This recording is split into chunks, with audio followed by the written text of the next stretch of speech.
બોટાદના ઉગામેડી ગામે ખાતરની બેગમાંથી રેતી નીકળી હોવાના સમાચાર સામે આવ્યા છે।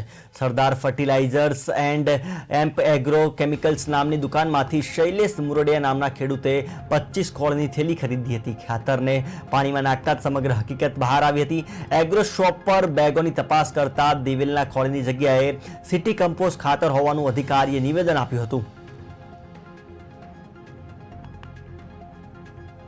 तो भोगवनी रीति अमुक काळा कांकरा बधु देखाणुं एटले मैं तरत एग्रावाळाने कॉन्टेक्ट कर्यो। मैं कीधुं भाई तमे आव्यो आ खातर मैं आ रीते कर्युं मारे आवुं निकळ्युं छे तो आनो कांईक आपणे रस्तो तो मैं मने क्यो शुं छे एम तो ए आव्या जोई गया ए के रेडी भाई आमां रीति छे।